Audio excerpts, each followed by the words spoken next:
الحمدللہ والصلاة والسلام علی رسول اللہ وعلی آلہ وصحبہ ومن والہ۔ محترم بھائیوں، بہنوں اور پیارے بچوں، السلام علیکم ورحمۃ اللہ وبرکاتہ۔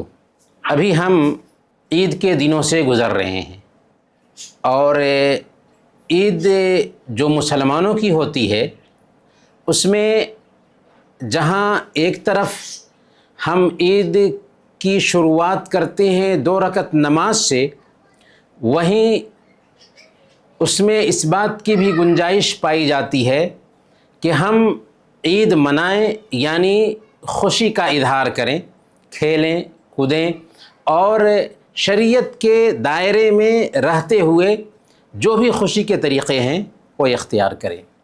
اللہ کے نبی صلی اللہ علیہ وسلم کے زمانے میں بھی عید کے دن خوشیاں منائی جاتی تھیں۔ عید کا دن تھا، اللہ کے نبی صلی اللہ علیہ وسلم اپنے گھر میں بیٹھے ہوئے تھے، جنگ بعاث کے تعلق سے کچھ گیت انصاری بچیاں گا رہی تھیں، تو ابو بکر رضی اللہ تعالیٰ عنہ جو اللہ کے نبی صلی اللہ علیہ وسلم کے ساتھی ہیں، وہ گھر میں آئے تو دیکھا کہ بچیاں کچھ گیت گا رہی ہیں، تو اللہ کے نبی صلی اللہ علیہ وسلم کو دیکھ کر کے کہا کہ امزامیر الشیطان فی بیت رسول اللہ صلی اللہ علیہ وسلم، کیا اللہ کے نبی صلی اللہ علیہ وسلم کے گھر میں بھی شیطان کی بانسریاں ہوں گی؟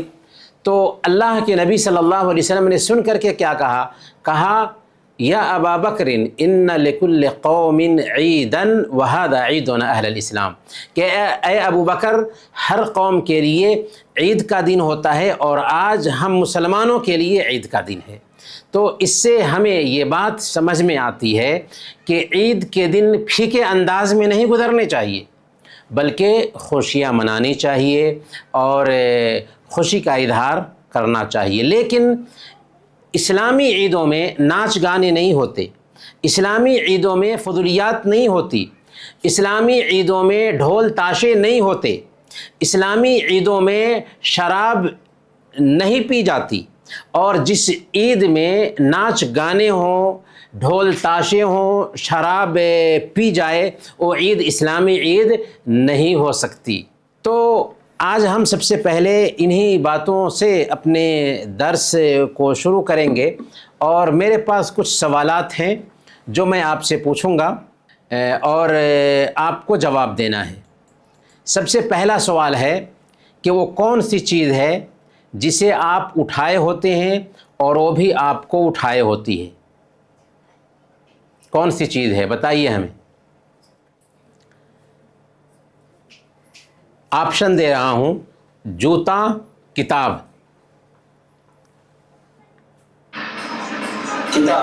جوتا، جی جواب صحیح ہے۔ کس نے جواب دیا؟ جواب کس نے دیا؟ السلام علیکم۔ وعلیکم السلام۔ جی ہاں، عبد الرحمن بھائی نے جواب دیا۔ جی آگے کا سوال: 2 کانوں کے فائدے کیا ہیں؟ اللہ تعالیٰ نے 2 کان ہمیں دیا ہے، 2 کانوں کے فائدے کیا ہیں؟ ہم چشمہ لگا سکتے ہیں۔ چشمہ لگا سکتے ہیں اور سن نہیں سکتے ہیں۔ چشمہ ٹھیک ہے، بالکل جواب صحیح ہے کہ چشمہ کو گرنے سے یہ کان بچاتے ہیں، ہمارے کان میں چشمہ لگا سکتے ہیں اور کان سے سن بھی سکتے ہیں، ہے نا؟ جی جواب صحیح ہے۔ اچھا، تیسرا سوال یہ کون جواب دیے؟ یعقوب۔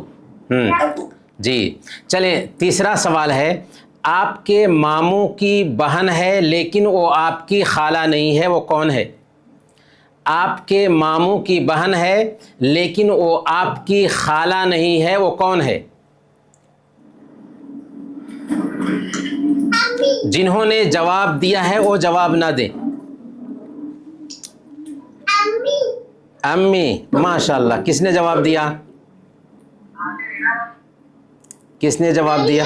مریم، ماشاءاللہ ماشاءاللہ، بہت اچھا۔ ہاں، جس نے جواب دے دیا پھر دوبارہ جواب نہیں دیں گے۔ آپ کے ماموں کی بہن ہے لیکن وہ آپ کی خالہ نہیں ہے، وہ کون ہے؟ یعنی ماں ہے، ہماری ماں ہے۔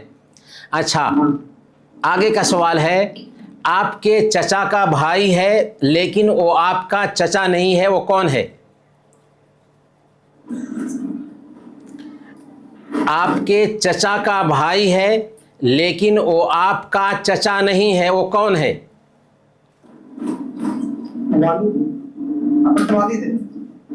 جی پتا جی، جی جی پتا جی، بالکل والد ہیں، باپ، ہاں باپ ہیں۔ کس نے جواب دیا؟ میں نے دیا فاروق بھائی نے، ماشاءاللہ فاروق بھائی نے، جی جواب بالکل صحیح ہے، جواب بالکل صحیح ہے۔ اچھا اگلا سوال ہے، کیا مرغا انڈا دینے سے پہلے سوچتا ہے؟ نہیں سر، مرغا انڈا نہیں دیتا۔ مرغا انڈا نہیں دیتا، جواب بالکل صحیح ہے۔ کس نے جواب دیا؟ پہلے نام، عادل بھائی، پہلے نام بتائیے اس کے بعد جواب دیجئے۔ اگلا سوال ہے کہ اگر عید پر عیدی دینے والے نہ ملیں تو بچوں کو کیا کرنا چاہیے؟ اگر عید کے دن عیدی دینے والے نہ ملیں تو بچوں کو کیا کرنا چاہیے؟ بچے جواب دیں، جلدی جواب دیں، جلدی، وقت نکل رہا ہے۔ میں جواب دے دوں؟ اسٹرائک کر دینا چاہیے، جی اسٹرائک کر دینا چاہیے۔ کیا جواب ہوگا آپ لوگوں کا؟ اگلا سوال ہے، عید کی نماز کتنی رکعت پڑھی جاتی ہے؟ 2 رکعت سر۔ ہاں جنہوں نے جواب دے دیا ہے وہ جواب نہ دے، ہاں جنہوں نے جواب دے دیا وہ جواب نہ دے۔ ہاں عادل بھائی جواب صحیح ہے آپ کا۔ عید کی نماز کب پڑھی جاتی ہے؟ عید کی نماز کب پڑھی جاتی ہے؟ عید کی نماز کا وقت کب ہوتا ہے؟ صبح کی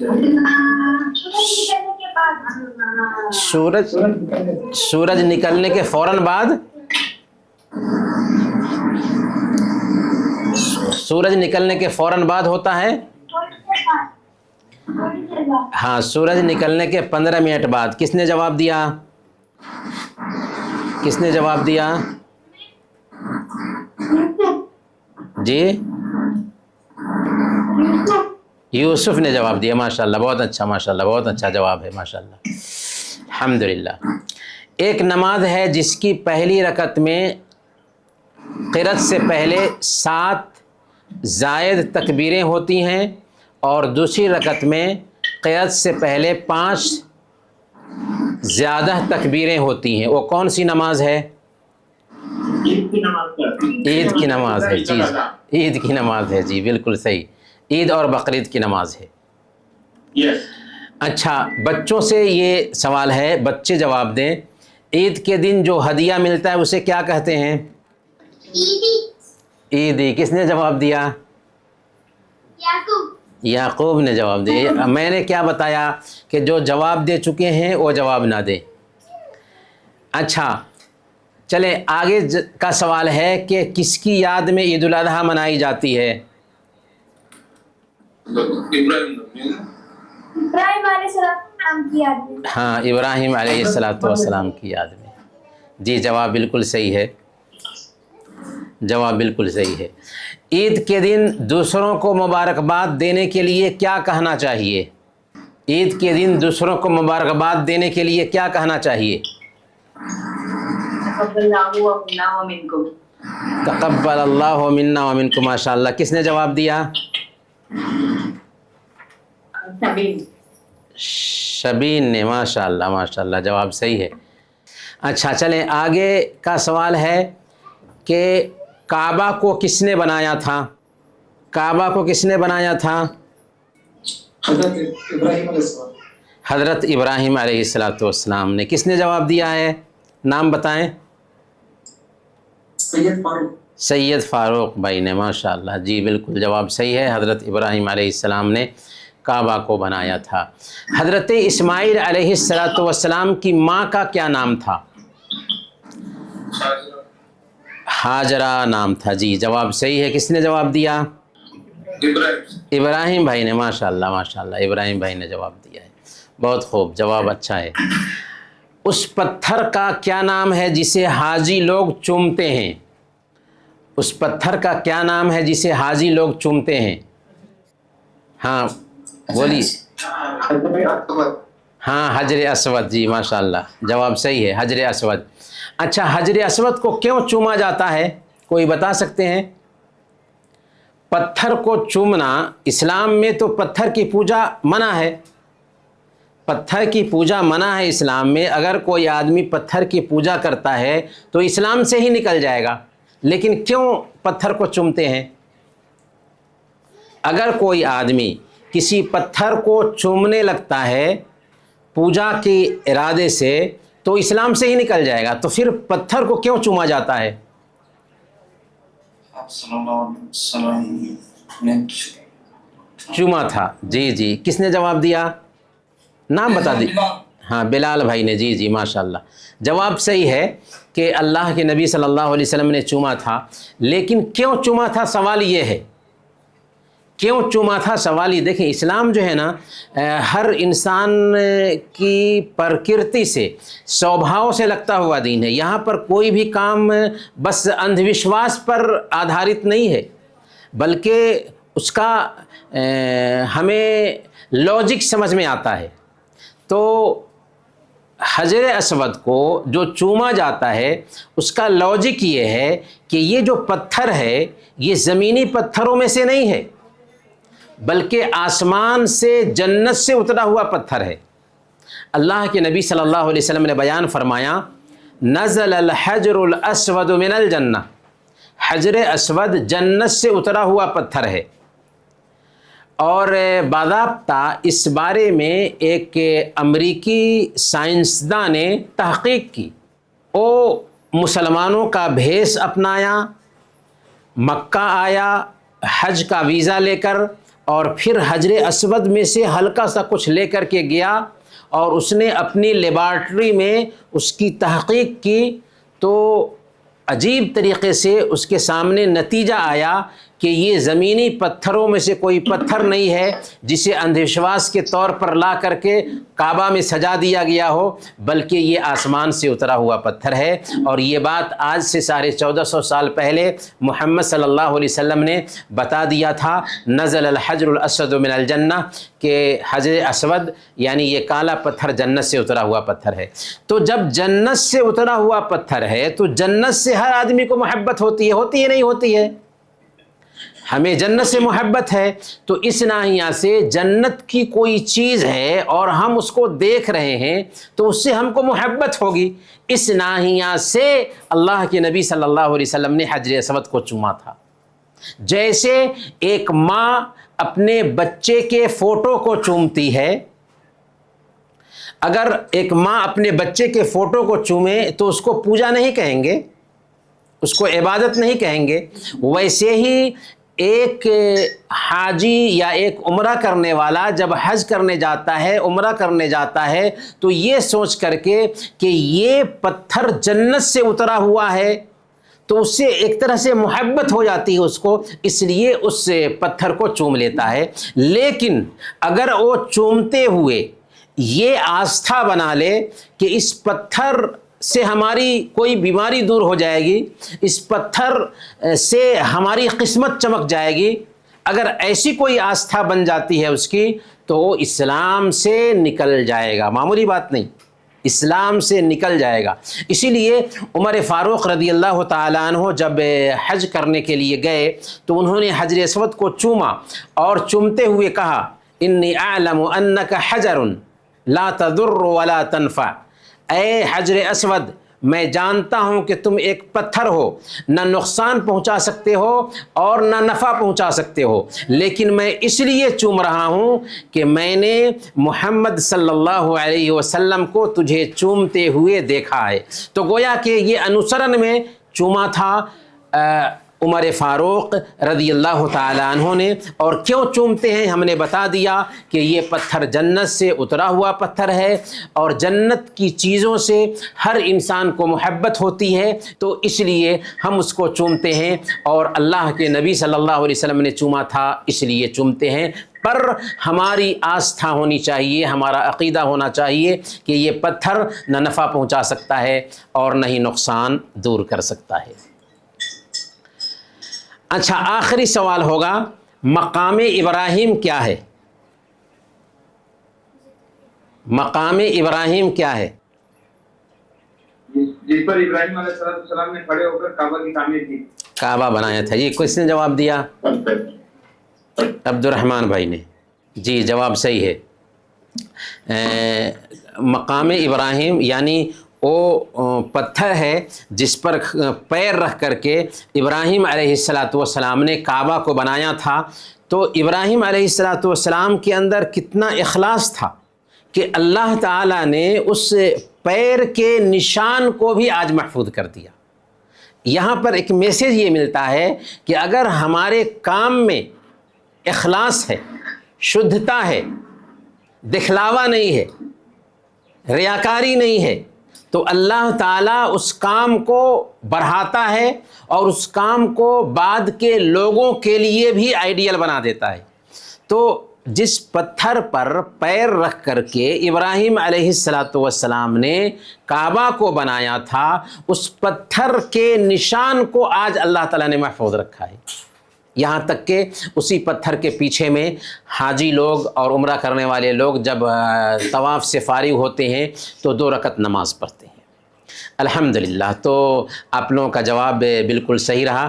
تو اب ہم چلتے ہیں آج کے درس کی طرف. لیکن اس سے پہلے حج ختم ہوا، اس کے کچھ کام باقی رہ گئے ہیں. قربانی کے دن ابھی چل رہے ہیں. حج سے متعلق کچھ سوال اگر ہے تو پوچھ سکتے ہیں، لیکن قربانی سے ڈائریکٹ ہمارا تعلق ہے. قربانی کے تعلق سے اگر کوئی سوال آپ کے ذہن میں ہو، کسی بھی طرح کا سوال، تو آپ بغیر جھجک کے ضرور پوچھیے. السلام علیکم ورحمۃ اللہ وبرکاتہ. وعلیکم السلام ورحمۃ اللہ. شیخ ابھی قربانی دینے کے ٹائم پہ اگر گھر میں 2-3 بچے ہیں، ہم نے نام لیا ایک بچے کا، تو کیا اس کا ثواب سب کو گھر کے افراد کو ملے گا؟ نہیں، وہ صرف ایک بچہ جو ہم نام دیے ان کے اوپر ثواب ملے گا؟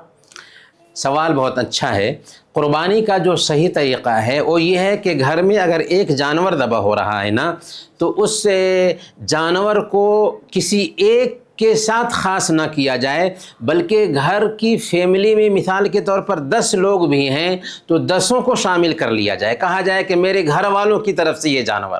اللہ کے نبی صلی اللہ علیہ وسلم کے گھر میں بہت سارے لوگ تھے، آپ کی 9 بیویاں ایک ہی ساتھ تھیں، اس کے باوجود بھی اللہ کے نبی صلی اللہ علیہ وسلم 2 جانور ذبح کرتے تھے، ایک اپنی امت کی طرف سے اور ان لوگوں کی طرف سے جنہوں نے قربانی نہیں کی ہے، اور ایک جانور جو ہے نا اپنے گھر والوں کی طرف سے ذبح کرتے تھے. تو ایک ہی جانور میں گھر کے سارے لوگوں کو شامل کر لیتے تھے. اللہ کے نبی صلی اللہ علیہ وسلم کے زمانے میں قربانی کیسے ہوتی تھی؟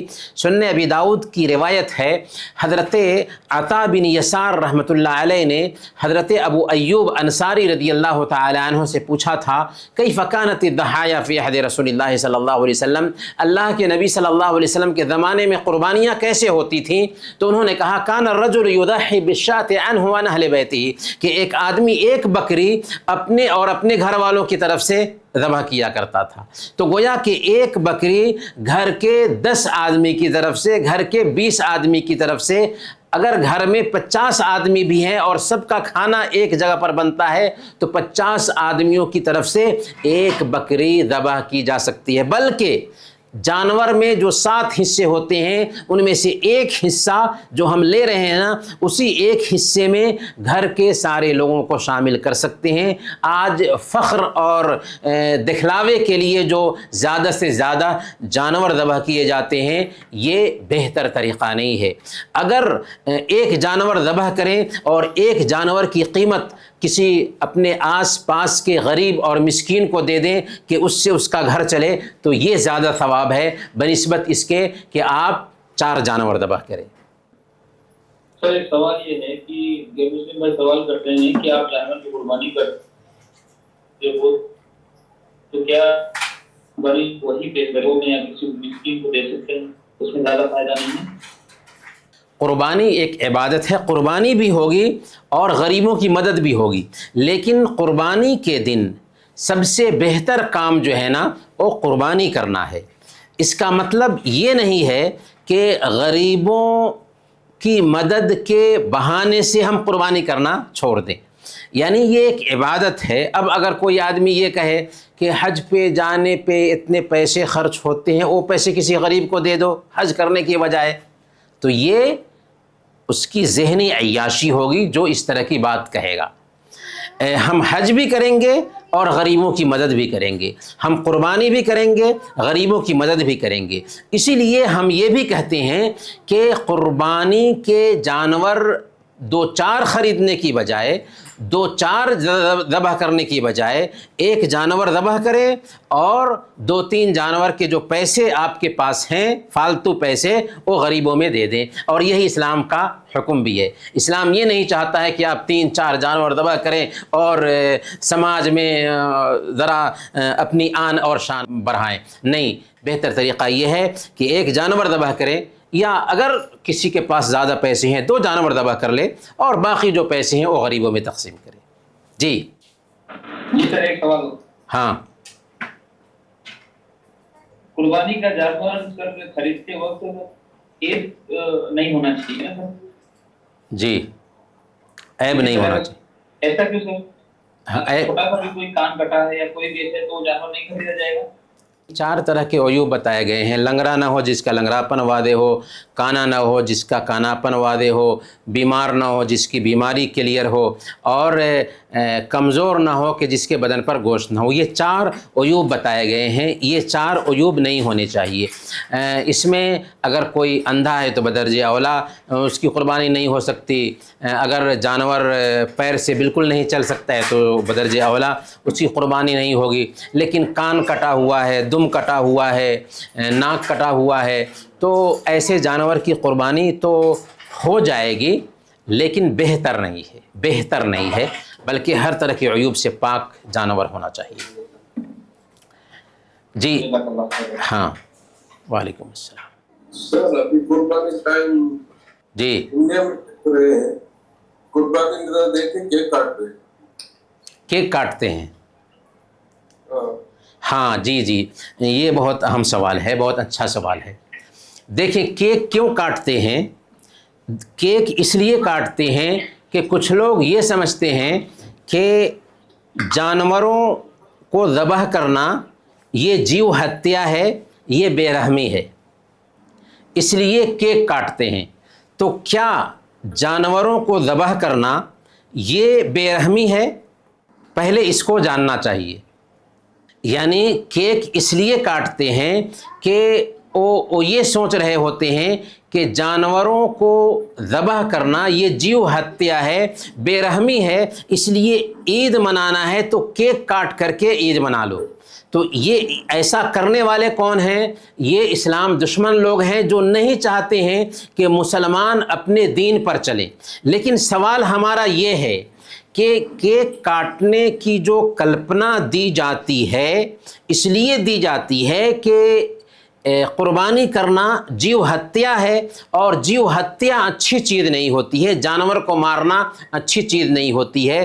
تو کیا اس بارے میں اسلام ہماری رہنمائی کرتا ہے؟ جی ہاں، اسلام اس بارے میں ہماری رہنمائی کرتا ہے۔ تو سب سے پہلا پوائنٹ جو اس بارے میں ہے وہ یہ ہے کہ ہم جس رب پر ایمان رکھتے ہیں اس رب کا ایک نام ہے الرحمن الرحیم، بہت زیادہ رحم کرنے والا، بہت زیادہ مہربان۔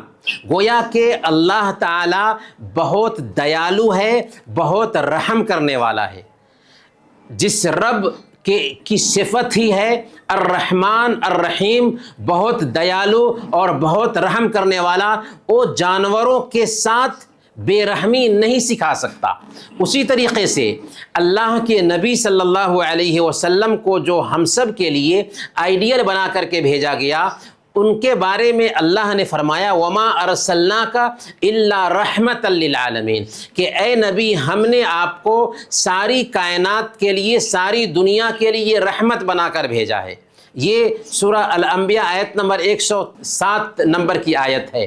تو اس میں اللہ تعالیٰ نے کیا فرمایا کہ محمد صلی اللہ علیہ وسلم ساری دنیا کے لیے رحمت ہے، یہاں تک کہ جانوروں کے لیے بھی رحمت ہے، یہاں تک کہ جانوروں کے لیے بھی رحمت ہے۔ اسی لیے سنن ابی داؤد کی ایک روایت ہے، اللہ کے نبی صلی اللہ علیہ وسلم نے ایک اونٹ کو دیکھا جو بلبلا رہا ہے، اس کی آنکھوں سے آنسو بہنے لگے۔ اللہ کے نبی صلی اللہ علیہ وسلم اس کے پاس گئے اور اس کی پیٹھ پر ہاتھ رکھا تو وہ پرسکون ہوا، شانت ہوا۔ اس کے بعد اللہ کے نبی صلی اللہ علیہ وسلم نے اس اونٹ کے مالک کو بلایا اور اس سے کہا افلا تتق اللہ فی هذه البہیمہ التی ملکک اللہ ایہا، کہ کیا تم اس جانور بے زبان جانور کے بارے میں اللہ کا ڈر نہیں رکھتے جس کا مالک اللہ نے تم کو بنایا ہے؟ فَإِنَّهُ شَكَا إِلَيَّ أَنَّكَ تُجِيعُهُ وَتُدْعِبُهُ، اس اونٹ نے مجھے شکایت کیا ہے کہ تم اس کو تھکاتے ہو اور اس کو بھوکا رکھتے ہو۔ تو یہاں پر غور کیجئے کہ اللہ کے نبی صلی اللہ علیہ وسلم برداشت نہیں کرتے ہیں کہ ایک اونٹ کو تھکایا جائے اور بھوکا رکھا جائے۔ اسی طریقے سے ایک سفر میں ہے اللہ کے نبی صلی اللہ علیہ وسلم، ایک سفر میں ایک چڑیا کے گھونسلے سے کچھ صحابہ نے جا کر کے اس کے 2 بچے کو اٹھا لیا۔ اللہ کے نبی صلی اللہ علیہ وسلم دیکھتے ہیں کہ اس چڑیے کی ماں سر کے اوپر اڑ رہی ہے، تو اللہ کے نبی صلی اللہ علیہ وسلم نے فرمایا من فجع هذه بولدها رد ولدها الیہا، کہ کس انسان نے اس پرندے کو اس کے بچے سے تکلیف پہنچایا ہے، اس کے بچے کو اس کے حوالے کر دو، اس کے بچے کو اس کے حوالے کر دو۔ تو یہاں بھی غور کیجئے کہ اللہ کے نبی صلی اللہ علیہ وسلم ایک پرندے کے لیے برداشت نہیں کرتے ہیں کہ اس کے بچے کو نکال کر کے اس کی ماں کو تکلیف دیا جائے۔ اسی طریقے سے صحیح بخاری کی روایت ہے جو اوتھینٹک حدیث کی کتاب ہے، اللہ کے نبی صلی اللہ علیہ وسلم نے بیان فرمایا کہ ایک آدمی پیاسا تھا، کنویں میں گیا، پانی پی کر کے آیا تو دیکھا کہ ایک کتا گیلی مٹی کھا رہا ہے پیاس سے، تو وہ سوچا کہ جیسے میں پیاسا تھا ویسے یہ کتا بھی پیاسا ہوگا۔ وہ کنویں میں اترا اور پانی لے کر کے آیا اور اس کتے کو پلا دیا۔ تو اللہ کے نبی صلی اللہ علیہ وسلم نے بیان فرمایا کہ اللہ تعالیٰ نے اس عمل کی وجہ سے اس کے گناہ کو معاف فرما دیا۔ اور صحیح بخاری ہی کی روایت ہے، ایک عورت نے بلی کو باندھ رکھا تھا، نہ اس کو کھانا دیتی تھی نہ پانی دیتی تھی، یہاں تک کہ بلی مر گئی۔ تو اس کی وجہ سے اللہ کے نبی صلی اللہ علیہ وسلم نے بیان فرمایا کہ وہ جہنم میں گئی۔ تو دیکھا کہ اسلام جانوروں کے حق پر کتنا بل دیتا ہے، کتنا زور دیتا ہے۔ اور جب ہم جانور کو ذبح کرنے جا رہے ہوتے ہیں تو اس وقت بھی حکم کیا دیا گیا کہ چھری کو تیز کر لے۔ ایک آدمی کو اللہ کے نبی صلی اللہ علیہ وسلم نے دیکھا کہ جانور کو لیٹائے ہوا ہے اور چھری تیز کر رہا ہے۔ اللہ کے نبی صلی اللہ علیہ وسلم نے ڈانٹا اسے اور کہا افلا قبل ھذا، جانور کو لیٹانے سے پہلے تم نے چھری تیز کیوں نہیں کیا؟ کیا تم چاہتے ہو کہ ڈبل اس کو مارو؟ تو اس سے پتہ کیا چلا کہ اسلام جانور کو ذبح کرتے وقت بھی اس بات کا حکم دیتا ہے کہ جانور کو آرام پہنچایا جائے۔ اللہ کے نبی صلی اللہ علیہ وسلم نے بیان فرمایا کہ فَإِذَا ذَبَحْتُمْ فَأَحْسِنُوا الذِّبْحَ، کہ جب جانور ذبح کرو تو اچھی طرح سے ذبح کرو۔ وَلِيُحِدَّ أَحَدَكُمْ شَفْرَتَهُ وَلِيُرِحْ ذَبِيحَتَهُ، کہ تمہیں چاہیے کہ تم چھری کو تیز کر لو اور ذبیحہ کو آرام پہنچاؤ۔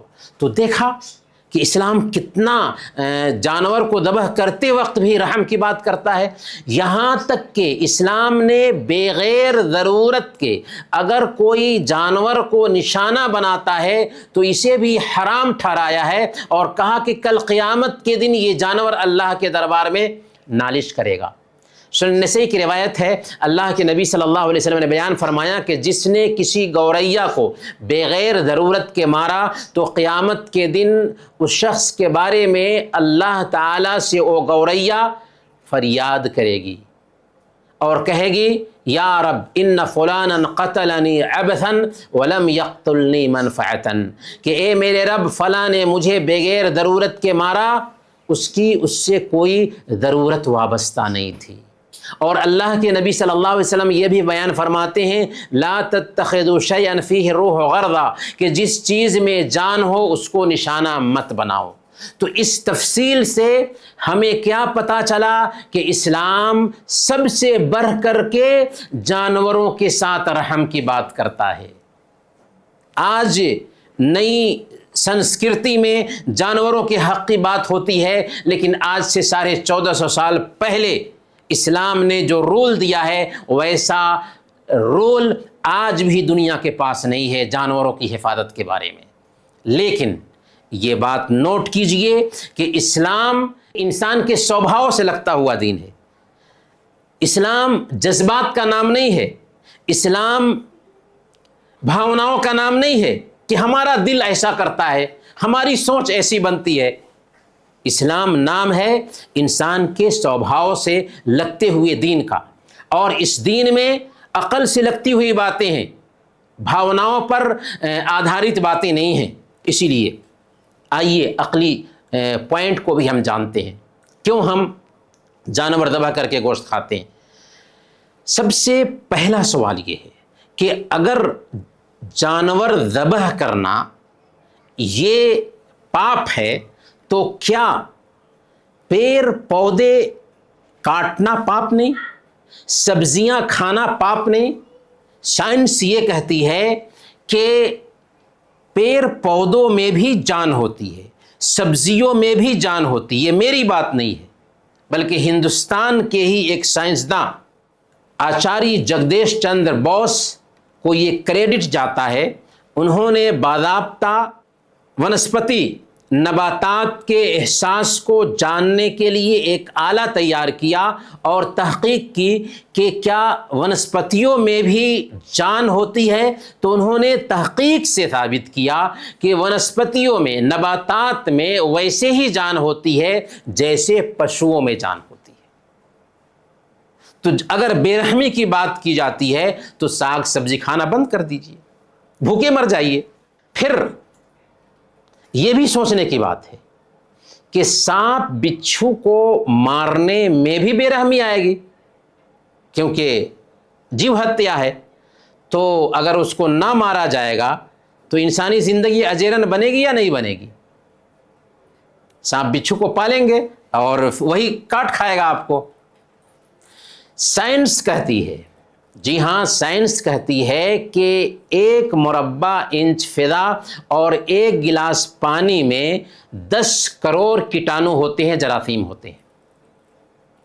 نہانے کے لیے یا پینے کے لیے ہم جو پانی گرم کرتے ہیں اس سے لاکھوں کیٹانو اور بیکٹیریاز جو ہوتے ہیں مر جاتے ہیں۔ کیا یہ جیو ہتیا نہیں ہے؟ کیا یہ بے رحمی نہیں ہے؟ دہی میں کروڑوں بیکٹیریاز ہوتے ہیں جنہیں ہم کھاتے ہیں، تو کیا اس میں جیو ہتیا نہیں ہے؟ کیا اس میں جان مارنا نہیں ہے؟ اور ایک اہم پوائنٹ جسے دھیان میں رکھنا چاہیے، سمندری تٹ پہ جو لوگ رہتے ہیں، جو ساگ سبزیاں پیدا نہیں کر سکتے، ایسے بہت سارے علاقے ہیں جو سمندری علاقے کہلاتے ہیں، وہاں پر سبزیاں نہیں اگتی، وہاں پر ساگ نہیں اگایا جا سکتا، وہاں پر اناج نہیں پیدا کیا جا سکتا، وہاں کے رہنے والے شکار کرتے ہیں اور اسی پر گزارا کرتے ہیں۔ اگر ہم کہتے ہیں کہ مچھلیوں کو مارنا جیو ہتیا ہے، تو اس علاقے میں رہنے والے لوگوں کو کیا تڑپ تڑپ کے مر جانا چاہیے؟ وہ تو اپنی غذائی ضرورت مچھلیوں کو مار کر ہی پوری کرتے ہیں، تو کیا تڑپ تڑپ کے وہ مر جائیں؟ ایک اہم پوائنٹ یہ بھی ہے کہ گوشت جو ہے، گوشت میں غذائی انرجی پائی جاتی ہے۔ گوشت ایک مکمل پوشک سروت ہے جس میں جسم کو انرجی پہنچانے والے جو ضروری تتو ہوتے ہیں وہ سب کے سب پائے جاتے ہیں، اور یہ چیزیں سبزیوں سے ہمیں حاصل نہیں ہوتی۔ چنانچہ پروٹین ہے، اس میں آئرن ہے، زنک ہے، اسی طرح سے فیٹ پایا جاتا ہے اس میں، تو یہ ساری چیزیں ہمیں گوشت سے حاصل ہوتی ہیں۔ اس لیے گوشت کا استعمال صحت کے لیے بھی ضروری ہے۔ اب دھرموں کو ہم دیکھتے ہیں، کیونکہ دھرم کا نام لے کر کے ہی اس طرح کی بات کہی جاتی ہے، تو اسلام، یہودی دھرم، عیسائی دھرم، بدھ دھرم، یہ سب کے سب اس بات کا سمرتھن کرتے ہیں کہ جانور ذبح کرنے میں کوئی حرج نہیں۔ اور بدھ دھرم میں کب سے اس کی ممانعت آئی ہے؟ اشوک کے زمانے سے، اس سے پہلے ممانعت نہیں تھی۔ منوسمرتی ادھیائے 5 اور ستر 35 میں یہ شبد آیا ہے کہ جو شرادھ میں پروسے گئے گوشت نہیں کھاتا وہ 21 جنموں تک مویشی بنتا ہے۔ اسی طریقے سے منوسمرتی ادھیائے 5 اور ستر 30 میں ہے کہ کھانے کے لائق جانوروں کو کھانے میں کوئی دوش نہیں، کیونکہ کھانے کے لائق جانوروں کو اور نہ کھانے کے لائق جانوروں کو برہما نے ہی پیدا کیا ہے۔ تو منوسمرتی کلیئر انداز میں کہتی ہے کہ کچھ جانور ہیں کھانے کے لائق ہیں، کچھ جانور ہیں کھانے کے لائق نہیں، اور جو آدمی شراد میں پروسے گئے گوشت نہیں کھاتا وہ 21 جنموں تک مویشی بنتا ہے۔ اسی طریقے سے رام چندر جی نے اپنی بیوی سیتا اور بھائی لکشمن کے ساتھ 14 سال تک جو بنواس گزارا تھا، اس میں پھلوں کے علاوہ انہوں نے ہرن اور دوسرے جانوروں کا شکار کیا تھا اور ان کا گوشت کھایا تھا۔ والمیکی کے رامائن میں اس کی صراحت موجود ہے۔ جین دھرم کو دیکھیں تو جین دھرم کا نظریہ ہے اہنسا کا، کہ کسی بھی جاندار کو تکلیف نہ پہنچایا جائے۔ اس نظریہ کے مطابق اگر انسان چلتا ہے تو زندہ ہی نہیں رہ سکتا، قدم قدم پر اسے اہنسا ہوگا ہی۔ جین دھرم کے مطابق یہ تو ٹھیک ہے کہ وہ جنگلوں میں جا کر کے رہنے کو پراتھمکتا دیتے ہیں، لیکن جو دھرم سماج میں رہنا سکھاتا ہو، سماج سیوا کا حکم دیتا ہو، بال بچوں کا حق ادا کرنے کا حکم دیتا ہو، اس دھرم کے مطابق یہ رول صحیح نہیں۔ تو کہنے کا مطلب یہ ہوا کہ دھرم سے بھی اس طرح کی تائید ہمیں نہیں ملتی ہے۔ پھر ایک اور پوائنٹ والی بات کیا ہے کہ گھاس کھانے والے جانوروں کے دانت چپٹے ہوتے ہیں اور گوشت کھانے والے جانوروں کے دانت نوکیلے ہوتے ہیں، جیسے شیر ہے، چیتا ہے، بلی ہے، ان کے دانت نوکیلے ہوتے ہیں۔ انسانوں کے دانت کیسے ہوتے ہیں؟ نوکیلے بھی ہوتے ہیں، چپٹے بھی ہوتے ہیں۔ اب سوال یہ ہے کہ اگر صرف سبزیاں ہی کھانا تھا انسان کو تو یہ نوکیلے دانت انسان کو کیوں دیے گئے؟ سوچنے والی بات ہے یعنی۔ تو پتہ یہ چلا کہ اللہ چاہتا ہے کہ ایک انسان اپنی ضرورت پوری کرنے کے لیے جانوروں کا گوشت بھی کھائے، لیکن ضرورت کے تحت۔ بغیر ضرورت کے اگر جانور کو ذبح کیا تو یہ پاپ ہو جائے گا۔ گوشت کھانا یا جانور ذبح کرنا یہ بے رحمی نہیں ہے، بلکہ اللہ کی نعمت سے فائدہ اٹھانا ہے، کیونکہ اللہ نے دنیا میں 2 طرح کی چیزیں ہی پیدا کی ہیں، استعمال کرنے والی، استعمال کی جانے والی۔ انسان استعمال کرنے والی مخلوق ہے اور دنیا کی ساری چیزیں استعمال ہونے والی مخلوق ہیں۔ انہی چیزوں میں سے ایک جانور بھی ہے جن کو ایک انسان ذبح کر کے اپنی غذائی ضرورت پوری کرتا ہے۔ اور آج بھی ہمارے برادران وطن ہندو بھائیوں کے ہاں بہت ساری جگہوں پر مندروں میں بھی چڑھاوے چڑھائے جاتے ہیں۔ تو بھاوناؤں سے دھرم نہیں بنتا ہے، بلکہ سچائی سے دھرم بنتا ہے۔ اور سچائی یہ ہے کہ یہ جانور ہیں جن کو اللہ تعالیٰ نے پیدا کیا ہے ہماری ضرورت کے لیے، لیکن ایک رول یہ بھی دھیان میں رکھنے کا ہے کہ ایک شاکاہاری پکا مسلمان ہو سکتا ہے، مسلمان ہونے کے لیے مانساہاری ہونا ضروری نہیں، لیکن ہم یہ نہیں کہہ سکتے کہ جانور ذبح کرنا جیو ہتیا ہے۔ اگر یہ کہتے ہیں تو آپ سبزیاں بھی چھوڑ دیجئے اور بھوکے تڑپ تڑپ کے مر جائیے، اور ایسا کوئی نہیں کرنے والا۔ تو گویا کہ گوشت کھانا یہ پراکرتک نیم ہے، اسی لیے دنیا کے سارے لوگ گوشت کھاتے ہیں۔ لہذا یہ جو کیک کاٹنے کی بات ہے یہ سب بکواس ہے، اور ان چیزوں کی طرف ایک مسلمان کو بالکل دھیان نہیں دینا چاہیے۔ بات ذرا لمبی ہو گئی، لیکن بات کی اہمیت تھی، اس لیے اس حوالے سے تفصیل سے بیان کرنے کی ضرورت محسوس ہوئی۔ ہاں، اور آپ کے پاس سوال ہے؟ السلام علیکم۔ وعلیکم السلام ورحمۃ اللہ۔ شیخ، اور ایک چھوٹا سا سوال ہے جی جی بولیے۔ کہ ابھی قربانی خالص اللہ کے لیے کرنا چاہیے، یا پھر قربانی کرنے کے ٹائم پہ کسی آدمی کا نام لینا ضروری ہے؟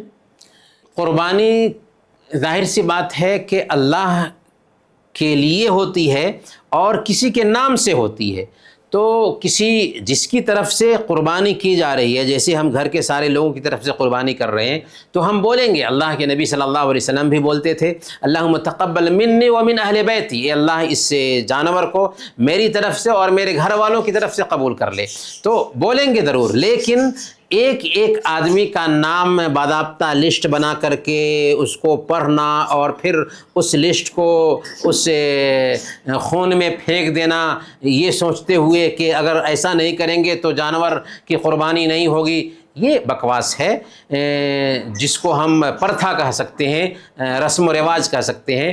اسلام میں اس کے لیے الگ سے کچھ پابندی نہیں رکھی گئی ہے۔ تو کہنے کا مطلب یہ ہے کہ اگر کوئی آدمی نام لینا بھول بھی جاتا ہے اور اس کی نیت ہے کہ فلاں آدمی کی طرف سے جانور ذبح کرنا ہے، یا جانور ذبح کرتے وقت کسی اور کا نام لے لیتا ہے حالانکہ جانور کسی اور کا خریدا ہوا تھا، تو نام لینے کی وجہ سے اس کو قربانی کا ثواب نہیں ملے گا، بلکہ اسی کو قربانی کا ثواب ملے گا جس نے جانور خریدا ہے۔ قربانی کا میٹ غیر مسلموں کو دے سکتے ہیں؟ جی ہاں، قربانی کا گوشت خود بھی کھانا چاہیے، غیر مسلموں کو بھی دینا چاہیے، کیونکہ دیکھیں غیر مسلم جو ہیں نا وہ بھی ہمارے انسانی ناطے سے بھائی ہیں۔ اسلام جو ہے نا ہمیں کیا سبق دیتا ہے؟ اسلام ہمیں انسانیت کا سبق دیتا ہے۔ ایک غیر مسلم پرایا نہیں ہے، غیر مسلم بھی ہمارا اپنا ہے، کیونکہ وہ بھی حضرت آدم علیہ السلام کی اولاد میں سے ہے، اگرچہ وہ اسلام قبول نہیں کیا ہے، لیکن ایسے لوگوں کے ساتھ بھی انسانی معاملہ ہوگا، ان کے ساتھ ہمدردی ہوگی، ان کے ساتھ اچھا معاملہ کیا جائے گا، اگر وہ مجبور ہیں تو ان کی سہایتا کی جائے گی، اگر وہ بیمار ہیں تو ان کی دیکھ ریکھ کرنے کے لیے جائیں گے۔ تو اس ناحیہ سے اگر ہمارا کوئی غیر مسلم پڑوسی ہے تو حق ہے، اس کا حق ہے کہ ہم اس کو بھی گوشت بھیجیں۔ حضرت ابن عمر رضی اللہ تعالی عنہ کے گھر میں ایک دن بکری ذبح کی گئی، تو حضرت ابن عمر رضی اللہ تعالیٰ عنہ نے پوچھا کہ کیا میرے یہودی پڑوسی کو اس گوشت میں سے بھیجے ہو؟ کئی مرتبہ پوچھا اور بعد میں فرمایا کہ میں نے اپنے نبی کو فرماتے ہوئے سنا ہے، ما زال جبریل یوصینی بالجار حتی ظننت انہ سیورثہ، کہ جبریل مجھے پڑوسیوں کا حق ادا کرنے کی اس قدر تاکید کرتے رہے کہ مجھے ڈر لگنے لگا کہ ایسا نہ ہو کہ پڑوسیوں کو ہمارے مال میں وارث بنا دیا جائے۔ تو اگر کوئی غیر مسلم ہمارا دوست ہے ضرور اس کو ہم قربانی کا گوشت دیں گے، غیر مسلم پڑوسی ہے ضرور ہم اس کو قربانی کا گوشت دیں گے۔ وعلیکم السلام ورحمۃ اللہ وبرکاتہ۔ جی یوسف، ہاں سنبل بتائیے۔ لیکن قربانی کی گوشت رکھ سکتے ہیں؟ قربانی کا گوشت کتنے دن رکھ سکتے ہیں؟ اچھا سوال ہے۔ قربانی کے گوشت کے بارے میں اللہ کے نبی صلی اللہ علیہ وسلم نے بیان فرمایا، کلوا وادخروا وتصدقوا، کہ کھاؤ بھی، جمع کر کے بھی رکھو اور صدقہ بھی کرو۔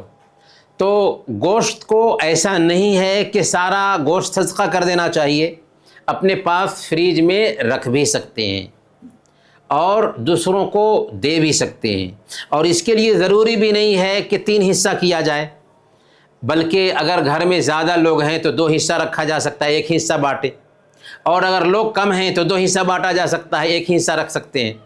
تو کہنے کی بات یہ ہے کہ قربانی کا گوشت رکھنے میں کوئی حرج کی بات نہیں۔ اصل اللہ گوشت نہیں چاہتا، دل کا تقوی چاہتا ہے۔ قربانی میں کیا ہے کہ اللہ تعالیٰ چاہتا ہے کہ کس نیت سے ہم نے قربانی کی ہے۔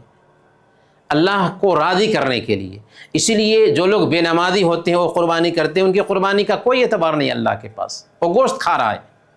تو اصل قربانی اس لیے ہے کہ ہم اپنے رب کو راضی کریں، وہی جذبہ ہمارے اندر پیدا ہو جو جذبہ حضرت ابراہیم علیہ السلام کے اندر تھا کہ اللہ کا حکم ملا تھا کہ بیٹے کو ذبح کرو تو ذبح کرنے کے لیے تیار ہو گئے. حالانکہ بچے سے ہر انسان کو محبت ہوتی ہے، اور بچہ بھی تھا، بڑھاپے کی لاٹھی ہے، بڑھاپے میں ملا تھا، پھر بھی تیار ہو گئے ذبح کرنے کے لیے.